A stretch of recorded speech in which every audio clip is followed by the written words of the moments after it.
आज आपल्याला बनवायची ओल्या नारळाची एकदम खुसखुशीत आणि खूप साऱ्या लेयर्स पडलेली करंजी।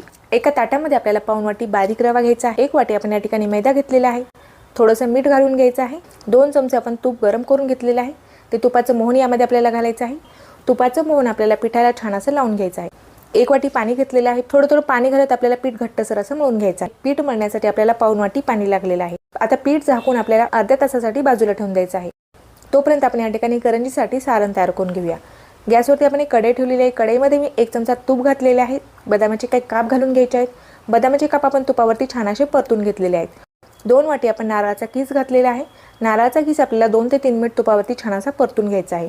पाऊण वाटी आपल्याला बारीक चिरून घेतलेला गूळ घालायचा आहे आणि परत आपल्याला मिश्रण 2 ते 3 मिनिट परतून घ्यायचं आहे। आपलं जे सारणाचं मिश्रण आहे ते एकदम छान कोरडं झालेलं आहे। आता गॅस मी बंद करून घेतलेला आहे। सारण आपल्याला थंड होऊ द्यायचं आहे। पीठ आपलं छान मोडलेलं आहे। परत आपण पिठाला छान असं मळून घेतलेलं आहे। पिठाचे आपण 4 गोळे तयार करून घेतलेले आहेत।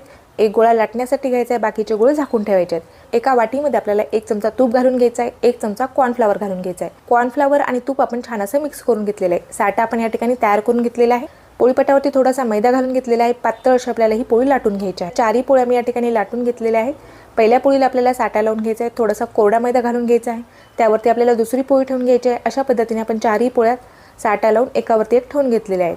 आता पोळीचा आपल्याला टाईट असा रोल तयार करून घ्यायचा आहे। रोल आपल्याला 2 भागामध्ये कट करून घ्यायचा आहे। अर्ध्या इंचाचे आपल्याला हे तुकडे कट करून घ्यायचे।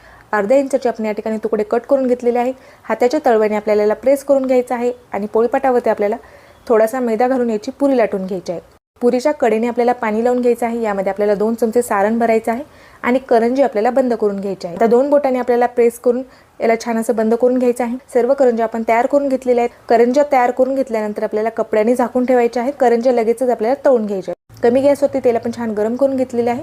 तेलामध्ये आपण 3 ते 4 करंज्या सोडून घेतलेल्या आहेत। अलटीपलटी करत रंग बदलेपर्यंत मस्त अशा आपण या करंज्या तळून घेतलेल्या आहेत। छान याला पदर सुटलेले आहेत, खुसखुशीत झालेले आहेत, अजिबात तेलकट झालेल्या नाहीयेत, मस्त रंग आलेला आहे। ओल्या नारळाच्या या करंज्या तयार झालेल्या आहेत।